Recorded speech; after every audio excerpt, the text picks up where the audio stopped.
Minutos. Bueno, en 3 minutos empezamos. Iniciaremos. Eso, fantástico.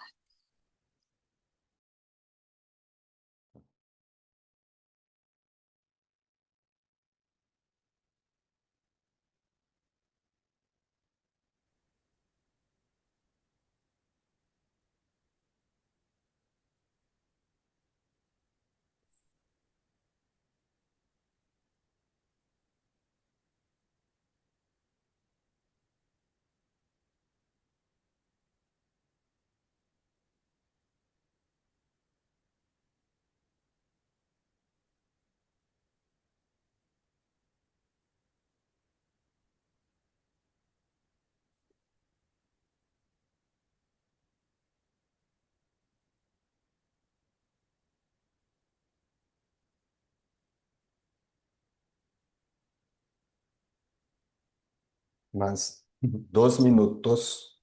Iniciaremos. No sé si fui yo que se me cayó o le pasó algo a la reunión. No, perfecto.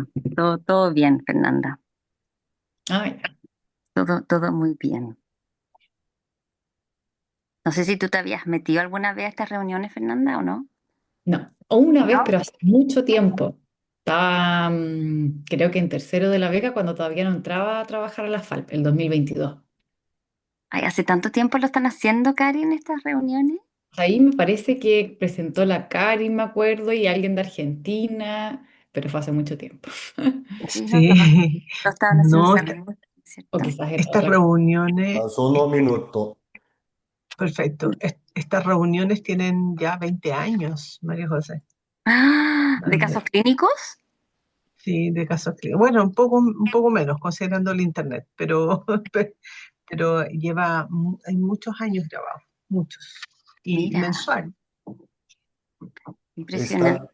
Todas as aulas são Y todas las gravadas clases están grabadas. e estão no site Están do disponibles Gets. en el sitio web de Getz. Todas disponíveis. Todas as aulas Todas las clases, durante ¿sí? estes Que 20 ocurrieron a anos lo largo de de estos 20 Get. años Eso es de increíble. existencia del grupo. Muy, muy increíble. Y Pablo, ¿ustedes en Brasil tienen una sociedad de asesoramiento genético como la que estamos haciendo aquí en Chile? Não, acá em No, Brasil todavía temos no. a En Sociedade Brasil tenemos la Brasileña Sociedad de Brasileña Genética de Médica, Genética Ya. Médica. que engloba Y a esta sociedad oncogenética. abarca la Perfecto. oncogenética. Bueno, vamos iniciar. Bueno, empezamos entonces. Então, boa tarde. Buenas Buenas tardes a tardes. todos. Buenas tardes a É, todos. hoje estamos dando início a Hoy mais uma reunião do iniciamos Grupo de una reunión Estudos más del de grupo de Tumores estudios de Hereditários tumores da América hereditarios Latina, o de LEGET. Latinoamérica, LGETS. Gostaria de agradecer Me ao gustaría nosso agradecer patrocinador, a nuestro o sponsor, Laboratório patrocinador, el Gênesis, do laboratorio Grupo Fleury. Génesis del grupo Fleury. Gostaria de lembrá-los que hoje Les temos recuerdo que tradução hoy contamos simultânea con do traducción português simultánea para o del espanhol e portugués al do espanhol español para o y português. del español a portugués. Gostaria de agradecer também à Agradezco equipe también técnica al pelo equipo apoio técnico por su à realização dessa apoyo reunião.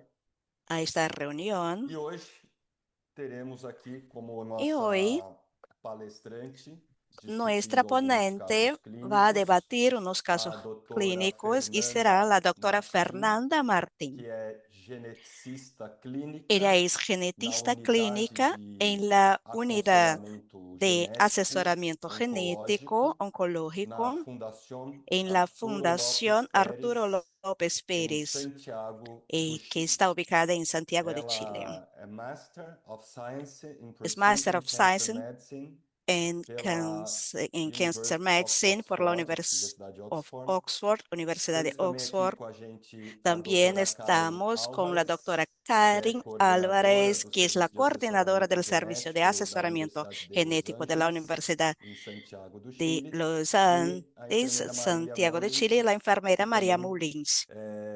trabalha na También unidade de trabaja en la assessoramento unidad de genético asesoramiento na genético Universidade de de Los la Angeles, universidad. de Los Andes. Então, Bueno, apresentados así todos, que gostaria de agradecer então a todos presença da ya se doutora presentaron. Fernanda Martins. Gracias, doctora Fernanda Também Martín, por su gostaria presencia.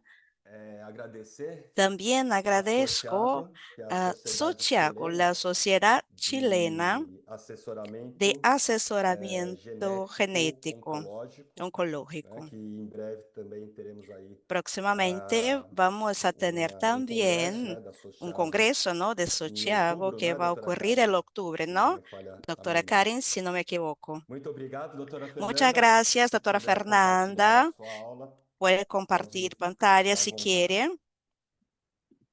Entonces, ya. Ahí ven bien mi pantalla. Sim, Bien. vemos. Bueno, buenas tardes a todos. Bueno, el doctor Pablo ya me presentó, pero yo soy Fernanda Martín, soy genetista clínica en la Unidad de Asesoramiento Genético Oncológico de la Fundación Arturo López Pérez, que es un instituto oncológico que está en Santiago de Chile.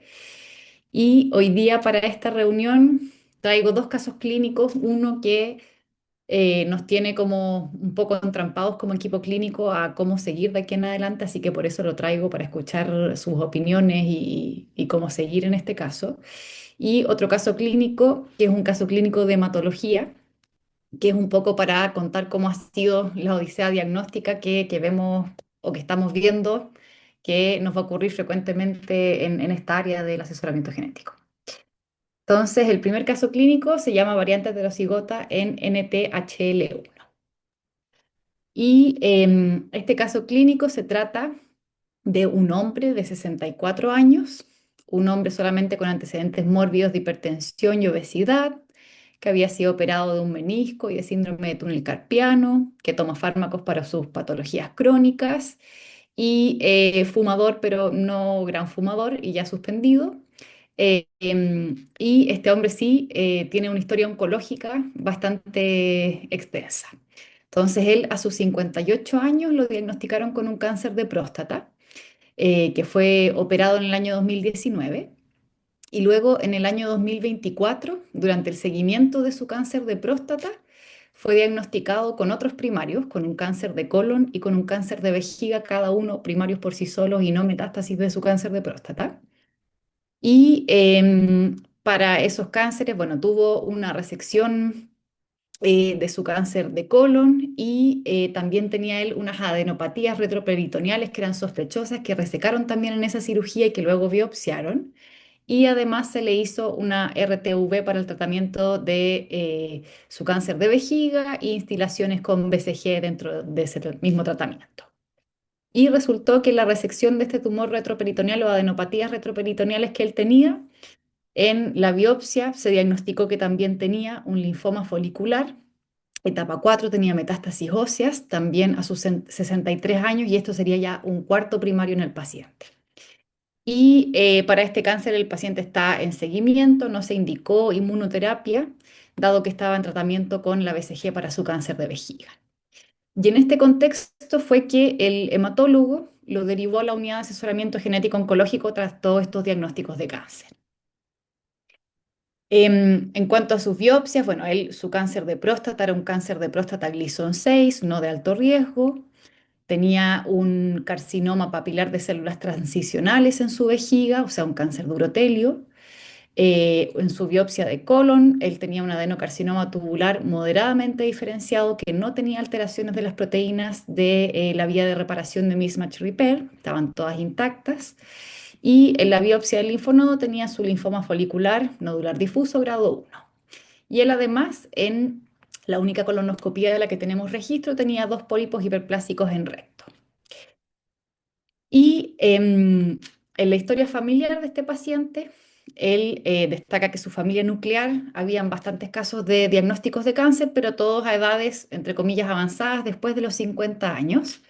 Él tenía una hermana, tiene una hermana con un cáncer de mama diagnosticado a los 60 años, un hermano con un cáncer de próstata a los 58 años, el padre con cáncer de esófago a edad avanzada y su madre con cáncer de colon a los 84 años.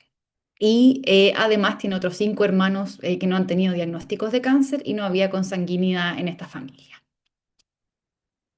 Y en ese contexto, entonces, fuimos a hacer estudios genéticos en este paciente y lo que hicimos fue un panel de cáncer hereditario, que es un panel del laboratorio Mendelix, que está en Brasil, que se le llamó panel de cáncer hereditario estándar de oro, que es un panel que contiene 100 genes de predisposición hereditaria a cáncer, ¿cierto? De todas las áreas de tumores sólidos principalmente y también las cosas principales de hematología.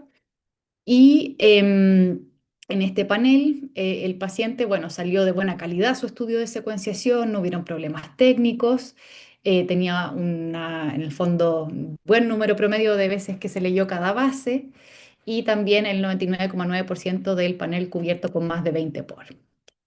Y en el panel lo que se encontró fue que el paciente era portador heterocigoto de una variante en el gen NTHL1, una variante que está en estas coordenadas genómicas, una variante truncante que, cierto, corta la proteína aquí en la glicina número 82.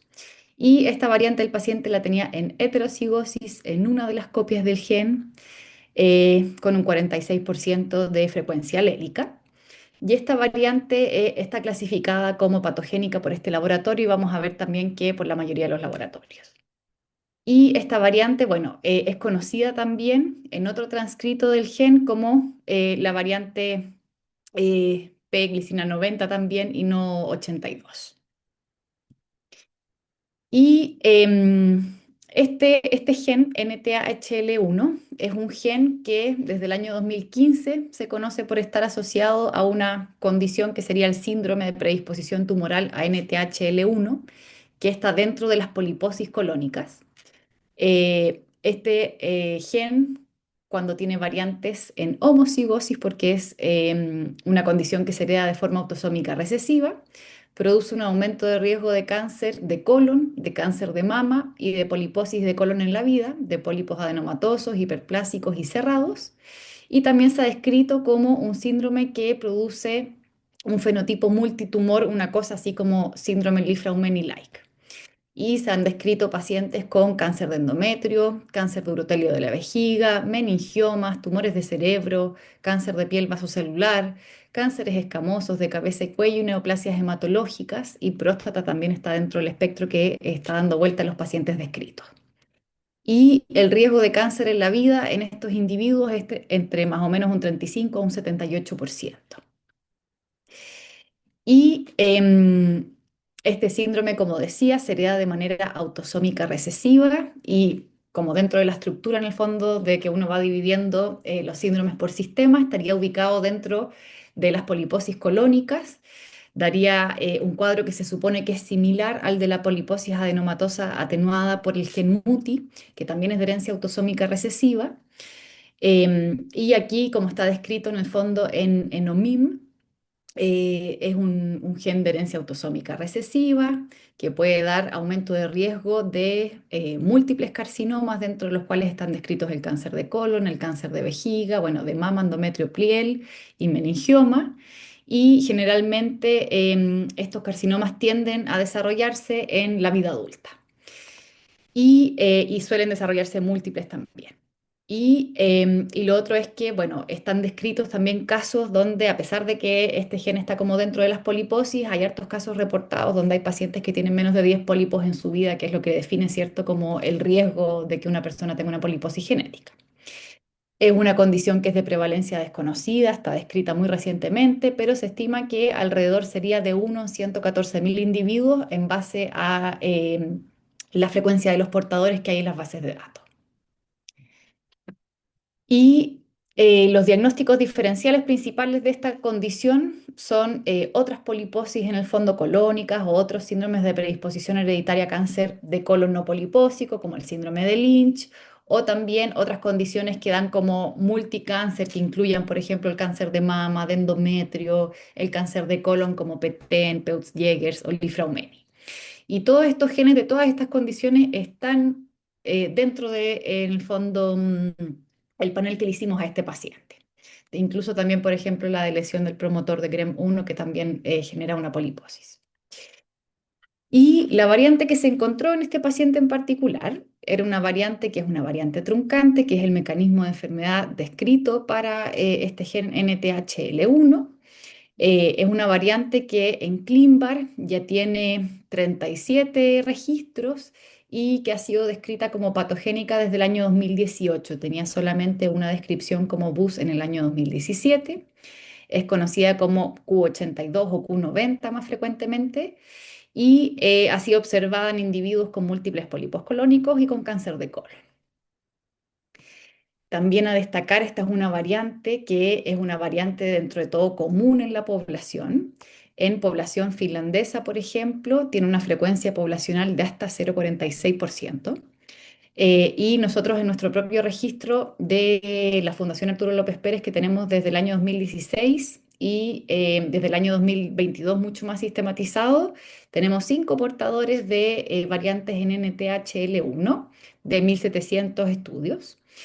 Y están aquí descritos en el fondo los pacientes. Son 4 pacientes que tienen esta misma variante que el caso presente. Uno es un hombre con cáncer de próstata a los 75 años, otra es una mujer con cáncer de mama a los 52 y otra es una mujer con cáncer de colon y cáncer de mama ya a edad más avanzada. Y hay otra mujer que tiene otra variante patogénica en NTHL1 que tiene cáncer o que tuvo cáncer de mama a los 46 años. Así que, como a modo de resumen, es una variante que es frecuente, que anda dando vueltas en la población de manera heterocigota. ¿Y qué pasa con los heterocigotos? No existe evidencia clara de que haya un aumento de riesgo de cáncer para ellos. Se ha postulado en algunos estudios que podría haber algún riesgo aumentado bajo a moderado de cáncer de mama en las portadoras, pero hay otros estudios que han echado esa como asociación por la borda y que la han descartado y todavía es algo que está bien controversial y que está en discusión. Y hoy en día no existen recomendaciones de seguimiento específicas para los portadores heterocigotos que sean distintas, ¿cierto?, a lo que hacemos en la población general. Y para contarles un poquito más, existen, bueno, distintos estudios que han ido tratando de delimitar el fenotipo que se relaciona al gen NTHL1 como es un síndrome nuevo. Está esta revisión sistemática que se hizo de los estudios que habían publicados entre el año 2015 y el año 2021. Se lograron, o finalmente la revisión se hizo a partir de 19 estudios, donde habían 47 casos de pacientes con variantes bialélicas y 158 casos de pacientes portadores.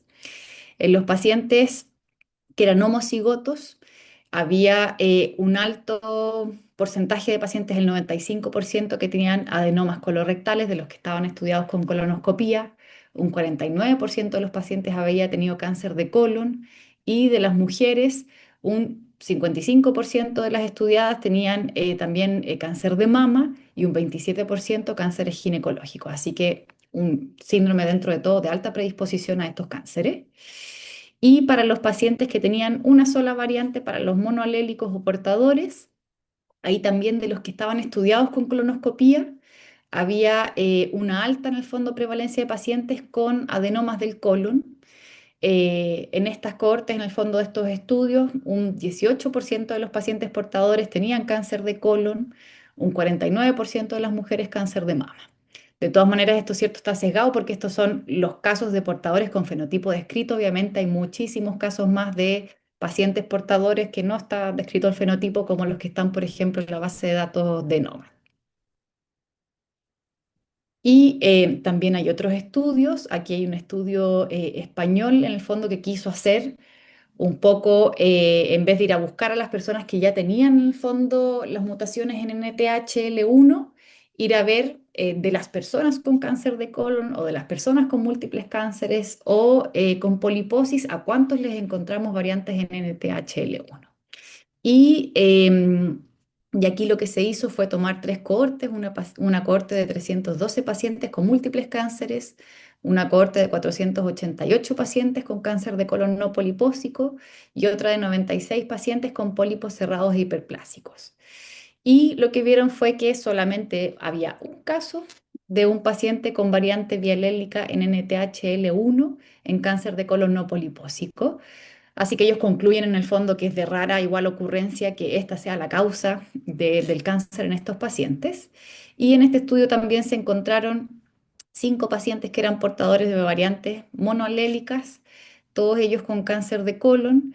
Y en estos pacientes fueron a hacer en el fondo una resecuenciación con secuenciación de Sanger, también evaluaron metilación del promotor de NTHL1 y CNVs como para ir en búsqueda de otra posible variante, por ejemplo, que fuera un rearreglo estructural, una grande lesión o una alteración de la epigenética que no hubiera salido en la secuenciación inicial, pero no encontraron nada en ninguno de esos 5 pacientes. Y también en la literatura hay algunos casos descritos que se parecen un poco al caso de nuestro paciente, que es una persona con múltiples cánceres. Aquí hay un caso publicado de una paciente, mujer, con la misma variante que tiene el caso que nosotros estamos presentando, que es esta variante que es bastante común, que es Q90, que era una mujer de 29 años que tuvo un GIST, después a sus 32 años un astrocitoma, a los 34 años un cáncer papilar de tiroides, a los 37 años un cáncer ductal de mama y a los 42 años un meningioma, además de pólipos colónicos múltiples y otro tipo de tumores también benignos. Y también hay otro caso publicado de una mujer de 40 años con cáncer de mama y con un adenocarcinoma de colon a los 42 años, donde también en su estudio de NGS lo único que se encontró era que era portadora heterocigota de una variante probablemente patogénica en NTHL1 que no es la misma que del paciente nuestro. Fernando, parece que en la diapositiva pasada, esa ¿Ya? otra paciente había sido estudiado en Ambry, yo vi como abajo, ¿no? Sí, sí, con un Ah, ya. panel multicáncer de Ambry. Ah, ya, perfecto. Y la habían encontrado, perfecto. Claro, y no tenía nada más en ningún otro gen. Perfecto. En el caso de este paciente no describen mucho en el paper cuál fue el estudio que le hicieron, solamente describen que lo estudiaron genéticamente con secuenciación de nueva generación, pero no dicen exactamente cuál fue el estudio que le hicieron. Y nosotros, bueno, ante este cuadro clínico y esta variante heterocigota dijimos, bueno, igual este paciente calza bastante con el fenotipo de un portador bialélico de variante en NTHL1, solamente que tenemos solamente una variante. Entonces fuimos o acudimos a Mendelix, les contamos en el fondo, repasamos la historia clínica del paciente con ellos y dijimos, ¿no será que hay alguna otra variante en NTHL1 que está en la secuenciación y que no salió reportada por algún problema técnico o lo que fuera? Se revisó nuevamente el caso, se vio con lupa de nuevo NTHL1 y no se encontró ninguna otra variante. También hicimos una revisión nosotros mismos, en el fondo, los genetistas de la FALP, de descargar el raw data en el fondo del estudio genético del paciente y volver a analizarlo. Y realmente en el BCF del paciente lo único que hay, la única variante que hay en NTHL1 es esta y no hay ni siquiera ninguna otra benigna, por ejemplo. Y el gen estaba bien cubierto, no tenía ningún defecto como técnico la secuenciación de ese punto de vista tampoco. Entonces, con este caso nos quedamos con varias interrogantes. ¿Será que en estos casos de pacientes que tienen una sola variante en NTHL1, pero que tienen estos cuadros clínicos que calzan con el cuadro clínico de los pacientes que tienen mutaciones bialélicas, existirán otros factores genéticos modificadores que no están dentro del mismo gen, por ejemplo, que hagan que pase eso? ¿Será que hay otra causa genética no evaluada de este cuadro clínico en este paciente en particular? ¿O que sean todos cánceres esporádicos y que solamente sea un portador heterozigoto de una variante que no tiene ninguna repercusión realmente? ¿O será que hay heredabilidad perdida, que es este concepto, ¿cierto?, de que a veces hay ciertos fenotipos de enfermedades autosómicas recesivas donde solamente logramos encontrar una variante con el tipo de tecnología que estamos usando, que pasa, por ejemplo, en el albinismo, en la retinitis pigmentosa y en otras enfermedades donde no se encuentra la otra variante, pero ahí son fenotipos mucho más específicos? Entonces, ante esta posibilidad de que pudiera ser que hay otra variante en NTHL1, pero que no estamos detectando con la secuenciación de nueva generación de lecturas cortas, ¿cómo podríamos continuar el estudio? Podría ser que este paciente, por ejemplo, merezca hacerse un genoma completo en búsqueda, por ejemplo, de una variante Deep Intronic o de otras causas genéticas que no hayamos evaluado de su cuadro clínico. Y aquí se puede ver el resumen o como el diagrama de las variantes que existen en NTHL1 en ClinVar, donde se puede ver que hay variantes de Ipintronic aquí, en todos estos lugares, pero estas variantes en general son grandes de lesiones. Algunas de ellas sí son chiquititas, de menos de 500 pares de base. Entonces, creo que cabe la posibilidad o de plantearse que podría ser que en estos casos clínicos exista algo como esto. Así que esa es como la pregunta que les dejo para que después la discutamos. ¿Cómo ven ustedes esto? Si se les ocurre, si sería razonable o no continuar el estudio, por ejemplo, con un genoma completo. Eso. No sé si Interesante. discutimos este Mm. Sí, caso ahora sí, o hacemos el Sí, otro. no, ahora. sí, hagámoslo mientras está ahí, Preguntas. claro. Eso, Sí, Mira, entonces, yo tengo dos preguntas. Por un lado, como tú dijiste, esta variante tiene un origen o una alta descripción europea. mm, Entonces, ¿cuál es el origen de tus pacientes? Porque yo revisé rápidamente en el registro nuestro y la tenemos una vez en un paciente con ascendencia alemana. Entonces, quizás por ahí, en el fondo, la estamos identificando porque estamos claro. estudiando pacientes con cierta origen. Esa es una pregunta y la otra es el estudio de los familiares. Si se estudiaron más familiares para ver los pasos a seguir, digamos. Buena Esas pregunta. dos. Y ahí si el paciente tiene un apellido que impresiona de origen alemán. Pero no, o sea, no hay como algo de ancestría directamente estudiado, pero sí en el fondo probablemente de origen europeo. Y no hemos estudiado familiares, lo que hicimos fue decirle al paciente, mire, vuelva, vamos a discutir el caso clínico en el fondo como con los colegas y vamos a definir qué hacemos si seguimos una línea de investigación, si es que expandimos el estudio, si lo declaramos negativo. Y no hemos todavía, en el fondo, determinado si estudiamos Terminado. más familiares para esta variante de un portador. Pero claro, ahí el estudio, claro, de los hermanos y posiblemente los papás también podría darnos como alguna luz. Yo quiero comentar lo mismo que la Karen, que nosotros tenemos, por lo menos en nuestra base de datos, por lo menos 4 o 5 NTLH1 heterocigotos que han aparecido generalmente en el contexto o de cáncer de mama o de cáncer de colon, ¿ya? No de múltiples cánceres como tu paciente, pero sí en el contexto de mama y colon. Y han sido igual que tú, como estos casos que uno dice ya, ¿y qué hacemos ahora?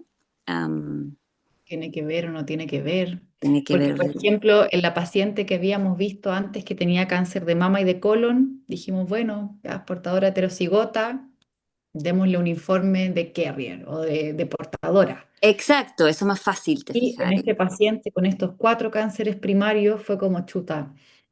eh, Algo más uno, está pasando, claro, claro, no uno podéis dice, tiene. solamente decir, claro. Es raro que sean todos estos cánceres esporádicos, que además calce con el fenotipo de NTHL1, que incluye las neoplasias hematológicas, que incluye el cáncer de vejiga, que hay casos descritos con próstata, tiene un par de pólipos el paciente, entonces por eso nos quedamos como entrampados con cómo seguirlo. Sí. Y la verdad es que yo sí me estoy inclinando a que en el fondo si fuera yo o si fuera un familiar mío, en el fondo yo sí querría continuar el estudio y saber si es que hay una causa genética o no hay una causa genética de este fenotipo de 4 primarios.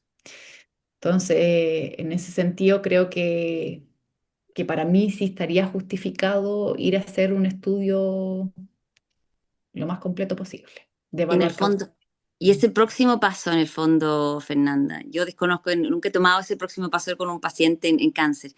Am, ¿Qué resolutividad tiene, en el fondo? Yo Ahí, estaría, en por general, el ejemplo, cáncer. Se ven muchos casos te lo pregunto de la ignorancia, porque nunca me he aventurado fuera en del panel. general, los genomas, claro, suelen tener como un rendimiento diagnóstico, se supone que como un 10 a un 15% superior a un exoma. Más, Claro, ya. y si uno piensa, o sea, este paciente fue estudiado con un panel de cáncer súper amplio, que es lo que probablemente uno evaluaría de manera como digital, igual en un exoma en una persona que viene por fenotipo de cáncer. Entonces, yo creo que por ahí anda el rango en el fondo de rendimiento diagnóstico que podría haber de llegar a encontrar algo Claro. lipidogénico o una variante estructural que no estamos viendo. para decirle al paciente en el fondo al tiro cuando uno le ofrece, mira, esta es la posibilidad de que podemos encontrar algo más, es esto, ¿te fijáis? Para que sepa Ya. bien cuando toma la decisión. Yo creo que está súper transparente poder ofrecerle si uno es transparente con la Claro. posibilidad y Y ahí lo en el que... fondo un poco a uno le duele, ¿cierto?, por los costos, lo que implica pedir una secuenciación de genoma y un paciente, ¿cierto?, que ya lleva la carga económica de 4 diagnósticos de cáncer, y en que le va a impactar realmente, ¿cierto?, el diagnóstico. Entonces esas son las preguntas que uno se hace de si seguir como, no sé, como el encarnizamiento diagnóstico en vez de terapéutico. Pero también le puedes decir, mira, está la opción de esperar un tiempo, quizás podemos mejorar lo que estamos haciendo ahora en cáncer, unos años, no sé, 10 años más, o si tener opción de ser el genoma, y ahí quizás también tener una respuesta negativa, también te fijas, o sea, en el fondo darle todas las opciones y el que él decida, Sí. pero también en el fondo ser súper transparente con los posibles resultados en el fondo, te fijas, Claro. Mm. para que sepa que estamos en terreno súper incierto y estás buscándole alternativas porque es un caso difícil, que no es un caso tan claro y eso nomás, es Sí. lo que es nomás. Obviamente uno siempre quisiera que la cosa fuera evidente y súper claro, pero muchos de estos casos son así, son casos que no son tan fáciles de resolución en el Sí. fondo. Eu concordo em, Estoy de em acuerdo, sí. solicitar Coincido en genoma solicitar completo para un esta, estudio para este completo paciente, genómico para este por, paciente, visto que porque é um paciente que es un desenvolveu quatro paciente que ha desarrollado tumores 4 tumores primários, né? primarios, ¿no? Então, O sea, é uma história es muito una historia peculiar, né? muy, Uma história muy muito diferente particular, muy de uma distinta pessoa ao a lo longo da sua normal, vida de lo que desenvolver puede quatro pasar a una tumores persona a lo largo de primários su vida. Cuatro em tumores primarios en, no locais, sé, né, en diferentes, sitios né? Então, distintos, tumor ¿no? O sea, cerebral, tumor de cólon, cerebro, tumor de colon, próstata, tumor de próstata, bexiga. vejiga. Então, O sea, pode ser que tenha sim puede que uma variante aí sí ou surja una alguma variante o alteração otra que alteración o painel, né? que O este painel estudio, este panel não que se ha pegue, né? hecho, Não no lo pega. Então está seria uma limitação do abarcando. Sería teste, un né? Por limitante, isso ¿no? que valeria a Del pena, eu acho, análisis. Por fazer eso um sí me parece que sequenciamento vale la pena hacer completo una do secuenciación genoma. completa Isso é um caso muito genómica. Es un interessante, caso muy doutora Fernanda. interesante, ¿no, doctora Fernanda? E Y os pais do los paciente foram padres del testados? paciente, ¿se han probado o No. no? Tá. E, Fernanda, ¿puedes ¿Mm? poner la genealogía para poder... Vamos aquí. Han fallecido los padres. os padres são Están los falecidos? Sí, hermanos. sí, han fallecido los Ah, padres. os irmãos estão vivos. Sí, Também los chama hermanos a vivos. atenção, né? También Porque llama la veja que o atención, ¿no? irmão, Porque ele observen desenvolveu um ustedes, el câncer de hermano ha próstata desarrollado un praticamente cáncer na de mesma próstata idade prácticamente en que la misma que o edad paciente, né? Que o que el probando, paciente, tá? ¿no? Então, e a irmã um Y câncer de bueno, mama, y la tá? hermana, cáncer de mama. Bueno, Teria sí, que, se tivesse a sí. Bueno, si possibilidade, hay la posibilidad solicitar de hacerlo, genoma para o sería paciente. interesante solicitar, ¿no? Sí, sería El análisis interesante. genómico. Bueno, esa es la idea, claro, nuestra, es plantearle al paciente, como decía María José, como dice Pablo, en el fondo, en una próxima consulta, plantearle todo esto que hemos ido evaluando y que lo que hace más sentido como diagnóstico sería continuar por esa línea si es que es posible, Ah, más que expandir a un panel más grande, un exoma, porque ahí nos vamos a seguir quedando con la duda de si es que hay o no algo más en NTHL1, que es el principal sospechoso en este momento. eu acho que cai também naquela mesma Sí, creo que es história la misma do situación, la misma historia del multi-YH, né? multi-YH. Que você tem também os También quadros hay estos bialélicos, cuadros né? Ou seja, a bialélicos, ¿no? forma La forma autossômica recessiva autosómica clássica, né? recesiva Da mama, clásica, ¿no? né? Mas você tem pero os también, casos por otro lado, a los monoalélicos, que casos são os monoalélicos, que son heterozigotos, los né? E esses heterocigotos. indivíduos Estos individuos heterozigotos, a gente não que son pode, eu heterocigotos, no sempre podemos, y eso tomo muito siempre cuidado tengo mucho cuidado, com ¿no? esses indivíduos Con estos individuos heterozigotos, né? Porque heterocigóticos, eles podem vir, porque pueden assim como nas síndromes venir como en los dominantes, como síndromes dominantes, BRCA1, como BRCA1, BRCA2 e todas essas BRCA2 y clássicas, estas né? Eles clásicas, podem ¿no? vir a desenvolver o Pueden segundo hit, desarrollar né? A el segunda segundo mutação no hit, la outro segunda alelo, né? mutación en el otro Então, alelo, e isso obviamente posiblemente, y eso vai levar obviamente nos aquela lleva a una célula, né, situación de a que ter uma esta célula propensão, né, tenga maior una a se predisposición transformar más numa grande a célula transformarse en una maligna, numa célula célula maligna, neoplásica, assim como é neoplásica, como a teoria pasa también clássica la de teoría Knudsen, né? clásica de O Knudsen, ¿no? fenômeno Del, dos dois del hits, né, fenómeno dos de los dois dos hits, o eventos. sea, de Então los a dos gente tem sempre eventos. que O tomar sea, muito cuidado siempre hay com que os tener mucho portadores, né, cuidado com con estos os portadores, con heterozigotos. los E eu acho heterocigotos. sim Y que, sí me assim como no parece, multi-YH, como en el que os multi artigos do Mark Chase YH, de los papers de Mark 2014 Chance mostram, de né, por 2014 nos estudos enseñan eso, estatísticos, por que estudios os estadísticos, monoalélicos, que os los multi-YH monoalélicos, monoalélicos, los eles têm aumento de risco para desenvolver alguns multi-YH tipos tienen de un câncer, aumento de sim. riesgo para E por desarrollar que algunos não tipos de cáncer. ¿Y por aplicar qué esse no mesmo aplicar raciocínio nos este heterozigotos razonamiento para o en los heterocigotos para el NTHL1 também? NTHL1?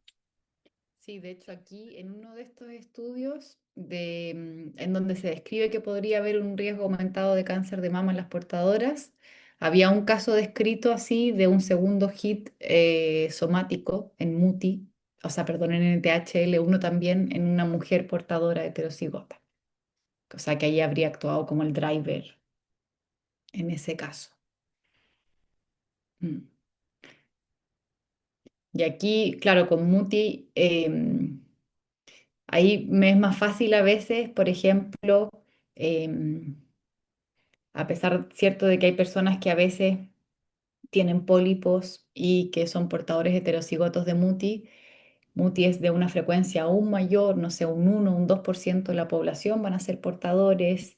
Los pólipos también son frecuentes, entonces en mi cabeza yo digo, bueno, son dos cosas que por azar podrían pasar al mismo tiempo con cierta probabilidad.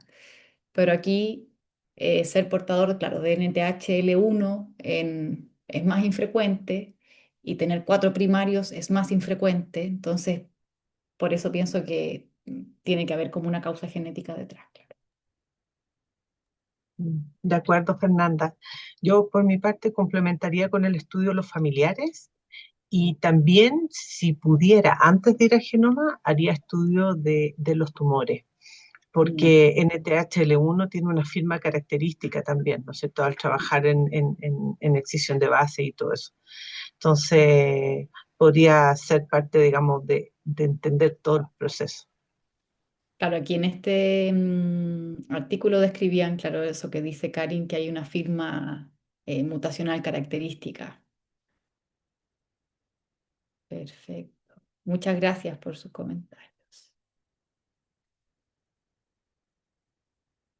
Y vamos al segundo caso. No sé si alguien tiene más preguntas, comentarios. No, no hay preguntas en el chat, pero yo los estoy animando a que, a que lo hagan.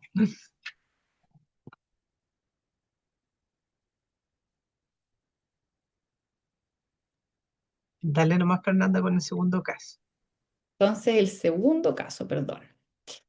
Segundo caso es de hematología, que hematología creo que siempre es como el primo especial en asesoramiento genético oncológico, porque tiene otras complejidades, ¿cierto?, que tenemos que tener en cuenta. Y el caso número 2 también es de un hombre de 17 años con un síndrome mielodisplásico con trombocitopenia. Además, un paciente que tenía algunas alergias alimentarias y una sospecha de psoriasis. Y un paciente que no lo habían operado previamente, que no fuma, no bebe alcohol, no toma drogas, solamente tomaba un antialérgico. Él tuvo un desarrollo psicomotor normal, es un joven de inteligencia normal, que no tuvo anomalías congénitas, tiene una antropometría normal y tampoco tenía ninguna dismorfia a su examen físico evidente. Y él había sido estudiado previamente dentro del estudio de su neoplasia. Él tenía un cariotipo 46XY normal, una ecografía abdominal sin hallazgos patológicos, un TAC de cerebro sin contraste tampoco, sin ninguna anomalía, un TAC de tórax, abdomen y pelvis también sin ninguna anomalía, una biopsia de médula ósea con un patrón inmunistoquímico concordante con una alteración de la maduración y una citometría de flujo de inmunofenotipo con una neoplasia mielodisplásica con blastos bajos, según la nomenclatura de la OMS del 2022.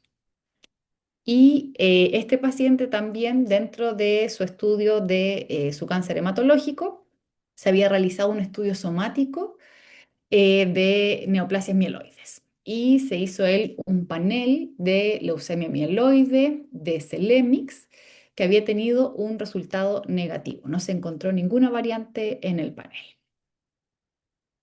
Y en este contexto nos llega asesoramiento genético oncológico. Entonces, aquí está, bueno, la genealogía del paciente, aquí está el probando, que es este hombre de 17 años con síndrome mielodisplásico. Él tiene 3 hermanos, todos sanos.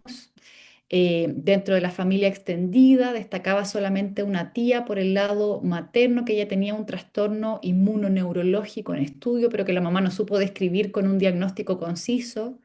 Un abuelo que había tenido fibrosis pulmonar eh, y un tío abuelo con un cáncer digestivo no confirmado.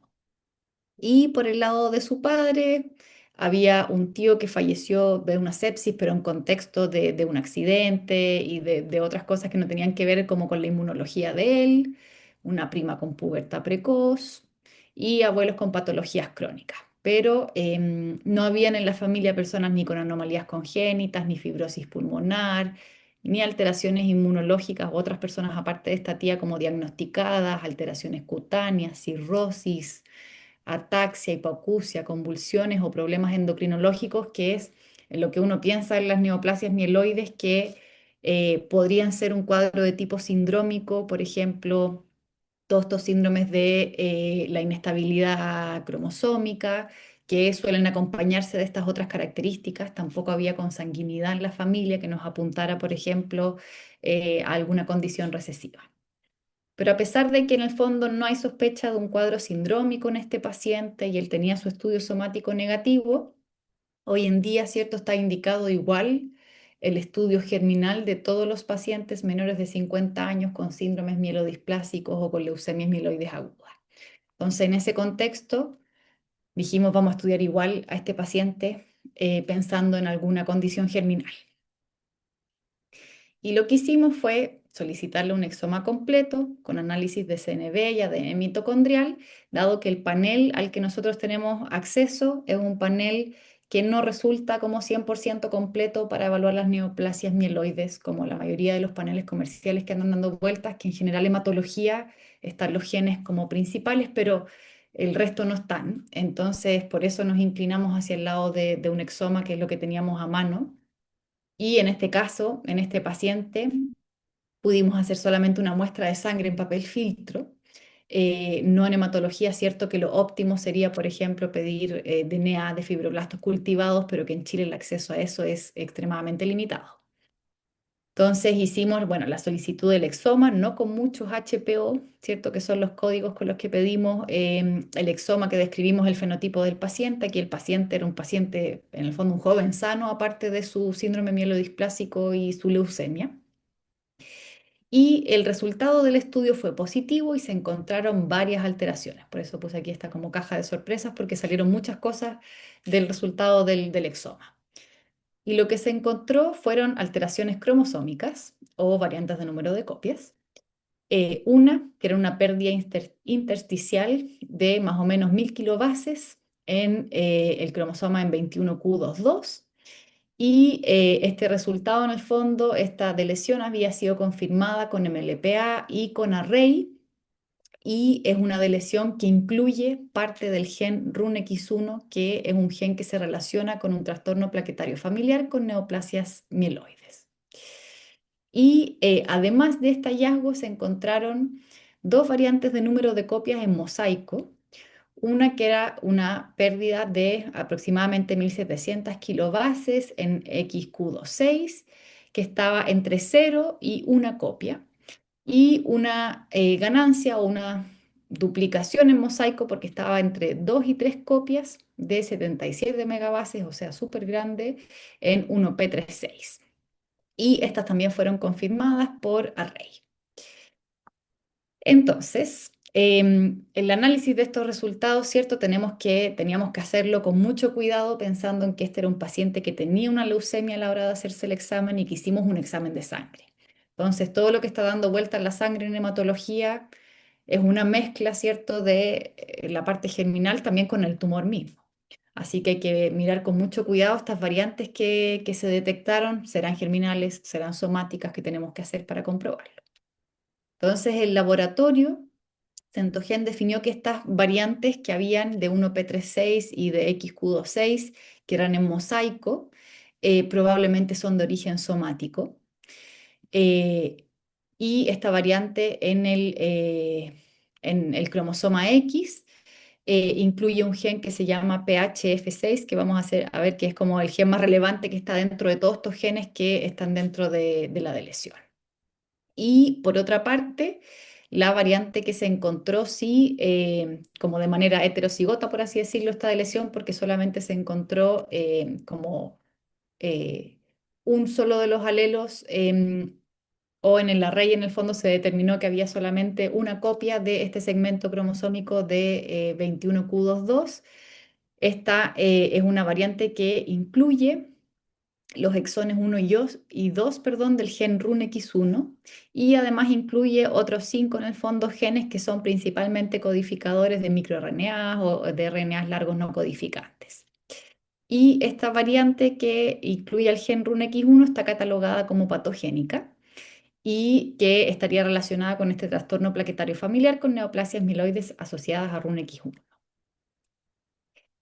Y bueno, estas deleciones del exón 1 y 2 del gen RUNX1 es una deleción que se ha descrito previamente en predisposición germinal para trombocitopenia y mielodisplasia. Aquí hay algunos casos en el fondo de otras familias en donde se ha detectado este tipo de variante en otros individuos y que está clasificada como patogénica de acuerdo a las guías de la ACMG, la AMP y ClinGen. Pero las deleciones en RUNX1 también son un hallazgo frecuente de manera somática en las leucemias mieloides agudas. Así que entonces ahí hay que poner como doble ojo que podría ser que en el fondo esta deleción sea parte del cuadro esporádico en el fondo del paciente y no sea la causa de un cuadro germinal, podría ser.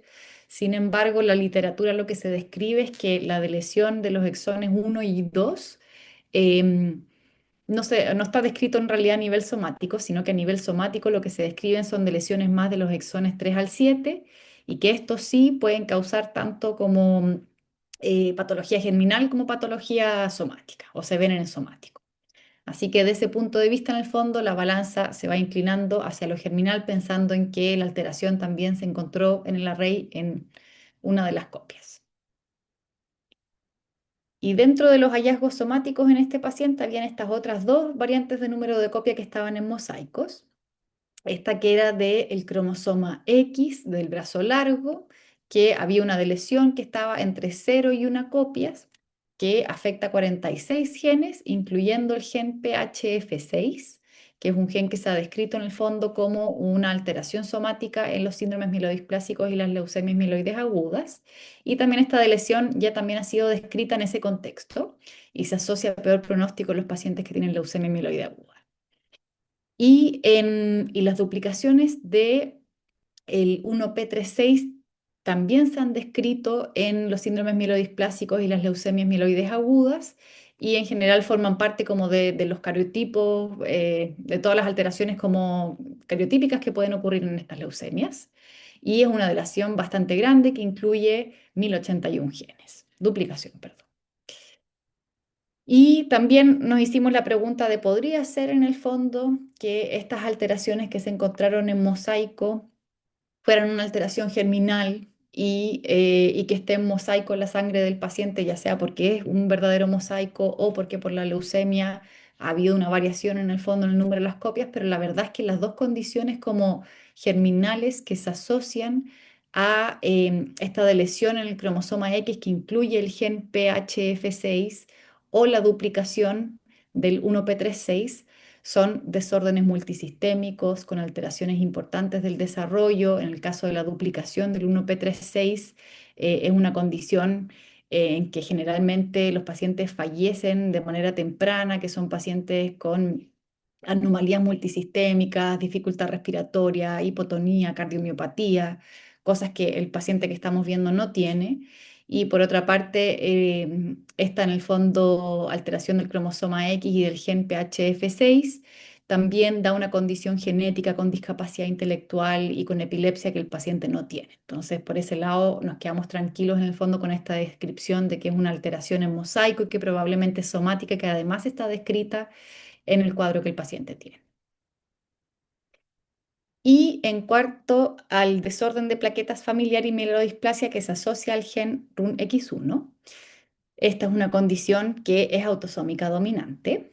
Se han descrito casos que son de novo y es una condición que predispone a sangrados y a equimosis en la gran mayoría de los pacientes, en el 90% de los pacientes que la tienen, pero que esta característica es de presentación muy variable, que hay pacientes en que puede ser subclínico, o sea que solamente como en el estudio de coagulación vamos a ver alguna alteración. Generalmente tienen trombocitopenia, pero con plaquetas de tamaño normal. Y además se ha descrito que puede ser desde inicio en la infancia hasta edades avanzadas. Y también estos pacientes tienen una predisposición a cáncer, a síndromes mielodisplásicos y leucemias mieloides principalmente, de entre un 20 hasta un 50%, pero también se han descrito leucemias linfoides. Y también en los pacientes se ha descrito que tienen eczema o psoriasis hasta el 50% de los pacientes, pero también con bastante expresividad variable. Es una condición que es poco frecuente, de prevalencia desconocida, pero se han descrito más o menos 130 familias. Y es producida entonces, bueno, esta condición por variantes germinales en el gen RUNX1, que es un factor de transcripción de la hematopoiesis. En este gen se ha descrito en el fondo que si bien la gran mayoría de las variantes van a ser variantes en el fondo pequeñas, detectables por secuenciación, hasta un 20% de las variantes en el gen son alteraciones de número de copias como de lesiones o duplicaciones como esta de lesión de los exones 1 y 2 o esas otras que se habían descritas en otros casos. Y en esta condición hay un seguimiento del tratamiento y de las manifestaciones que es especial, distinto a lo que se hace en otros pacientes. Los pacientes que tienen en el fondo el diagnóstico deberían ser evaluados de manera anual o bianual clínicamente y además estar haciendo un hemograma cada 3 a 4 meses, así que esto es importante en el fondo en los familiares, por ejemplo, en riesgo. Y además son pacientes que bueno, tienen este riesgo de sangrado, que podrían requerir, por ejemplo, transfusiones a lo largo de su vida y que generalmente las alteraciones como de la mielodisplasia que se producen no son como curables con quimioterapia y la mayoría de los pacientes van a requerir trasplante de médula ósea. Y también es relevante, ¿cierto?, para la elección de los donantes de trasplante, si es que los familiares tienen o no la variante en el mismo gen. Entonces, ¿cuáles son los pasos a seguir que tenemos que dar en el fondo en este caso? Lo primero es comprobar que esta variante de número de copias de RUNX1 está en otros tejidos y que es efectivamente de origen germinal, a pesar que todo indique que el cuadro clínico cierto nos calza, que se encontró una copia en el fondo de estos dos exones de RUNX1 a nivel de la sangre y que lo más probable es que eso es de origen germinal, pero igual tenemos que comprobarlo. Y para eso lo que estamos en el fondo apuntando a hacer es extraer DNA de pelo y afortunadamente existe un MLPA para desórdenes mielodisplásicos que incluye los exones 1 y 2 del gen RUNX1, así que eso nos va a permitir en el fondo comprobar en esta otra muestra. Y también tenemos que estudiar a los familiares. Principalmente, primero que nada, comprobar si es una alteración que fue de novo o si es que fue heredada, dada la expresividad variable que tiene esto. Sería posible incluso en esta familia que no haya ningún otro caso previamente como con un diagnóstico clínico, pero va a ser importante para los padres, para los hermanos en el fondo, saber si es que hay otras personas que también tengan el riesgo. Y las lecciones, bueno, que aprendimos de este caso, lo primero es que el estudio somático no reemplaza al germinal. Eso es porque son estudios que tienen características distintas, están diseñados de manera distinta, tienen limitaciones diferentes. El panel somático incluía el gen RUNX1 que estaba excelentemente cubierto, tenía una profundidad de 700 promedio el gen RUNX1 y los exones 1 y 2 sobre 1000. Pero aún así el algoritmo bioinformático de ese panel no está diseñado para evaluar CNVs. Y lo otro es, bueno, los desafíos que hay en la interpretación de los estudios de sangre en hematología, que uno idealmente, ¿cierto?, debería estudiar de la sangre solamente a pacientes en remisión, pero eso no siempre, ¿cierto?, es posible porque no calzan los tiempos, uno no puede esperar que el paciente esté en remisión o si es que llega a estar en remisión para hacerle el estudio, y que en Chile tenemos un acceso muy limitado como a DNA de otro tipo de muestras y que esta odisea diagnóstica, ¿cierto? En este paciente, que primero pasamos por el somático, después por el exoma, después lo que se encuentra en el exoma, hay que comprobarlo con array, con MLPA, después en otra muestra. El MLPA, en el fondo, un camino largo y costoso. Eso dificulta evaluar oportunamente a los familiares que son potenciales donantes para trasplante. Y en este caso, por ejemplo, se decidió finalmente trasplantar al paciente, pero con un trasplante alogénico de donante no relacionado, ante el riesgo en el fondo de que los padres o los hermanos puedan ser también portadores de la variante en RUNX1 y todavía no lo sabemos. Eso. Así que dejo abierta también la discusión para este caso. Es un caso muy interesante, doctora O sea, un caso muy Fernanda. interesante, doctora Eh, Fernanda. Tumores hematológicos son Tumores siempre hematológicos siempre complicados de se son investigar, retadores, como você complejos de mesmo investigarse, ¿no? colocou, Porque como lo has o planteado muy exame bien, que a gente estos solicita por análisis sangue, que né? solicitamos A de amostra sangre, normalmente é por esta sangue e o muestra sangue é o tecido que usualmente se está hace por la sangre acometido. O y que poderia que es fazer por el tejido saliva, não sei acometido. Podría se, hacerse por saliva, no sé se dá para fazer si algum sería una exame de posibilidad de hacerse sequenciamento pruebas de desse paciente secuenciación de este paciente por utilizando saliva, utilizando saliva. la saliva, ¿sí? Sí, existiría la posibilidad, pero igual teóricamente en el fondo la saliva tiene un porcentaje alto de linfocitos, Ah, así que un poco uno quedaría con la misma duda con la saliva que con la mm. sangre. O No, multisite, la recomendación es fibroblasto o filoso, folículo. claro, Aquí en Chile, por ejemplo, no se está haciendo cultivo de fibroblastos para estos propósitos. Y recién algunos laboratorios, ¿cierto? Está empezando a estar accesible la extracción de DNA de pelo para uno poder evaluar a estos pacientes que van a empezar a salir de los estudios somáticos de hematología también a veces otras variantes. Muchas gracias, doutora Muchas Fernanda gracias, doctora Martín, que Fernanda é Martín, médica geneticista, né? Geneticista médico clínica genetista na clínico unidade de en la aconselhamento unidad de genético asesoramiento genético oncológico na oncológico Fundação en la Arturo Lopes Fundación Pérez, Arturo em López Santiago de Pérez en Chile. Santiago de Gostaria Chile. de Me agradecer gustaría infinitamente agradecer os casos que você enormemente, ¿no? nos Por presenteou aqui nos hoje. haber São dois regalado casos con ese muito conocimiento de estos interessantes, casos, porque né? son casos muy Ao interesantes. longo aqui do GET, acho que nós A não lo largo tínhamos de ainda Gates, jamás presenciado um caso habíamos presenciado com un o caso gene así NTHL1, con este né? gen E nem com o gene NTHL1 y tampoco RUNX1. con este Muito obrigado RUNX1. Así que pela muchas presença, doutora gracias, ¿no? Fernanda. Por su Também presencia, gostaria de doctora agradecer a Fernanda. doutora Agradezco Karen también a la doctora Álvares Karen e a enfermeira Álvarez Maria José y a la Menezes, que enfermera são María da Universidade Murins, de Los que son de la Andes, também em Universidad de los Santiago de Andes, Chile. también en Todas são Santiago. membros, né, da Todas son Sociago, que é a miembros de Sociedade Sochiago, Chilena de Sociedad Assessoramento Chilena de Genético Asesoramiento em Genético Oncologia. en Então, muito Oncología. obrigado pela Así presença de que vocês. São muchas sempre gracias por su grandes casos presencia. que vocês Son nos grandes presenteiam casos aqui siempre às que nos presentan, sextas-feiras. ¿no? Gostaria En também estos de agradecer viernes. Agradezco también a nuestro patrocinador, Laboratorio Génesis, Grupo Fleury. Agradezco a la intérprete, al equipo técnico. Y les recuerdo que estas clases están en nuestro sitio web, el sitio gets.org.br. Simplemente con acceder al sitio web, hacer un registro y ya tienen acceso a estos contenidos de estas clases que tenemos grabadas hace más de 20 años. Muchas gracias a todos. Hasta la Muchas gracias próxima. por la invitación. Muchas gracias a todos. Gracias, Fernanda. Gracias, José, por Felicitaciones. Santiago. Sí, Eso. felicitaciones Fernanda, súper bueno, interesante, gracias a todos, gracias doctor. Gracias. Chao, que tengan buen viernes. Chao, chao. Que estén Todos. bien. Chao.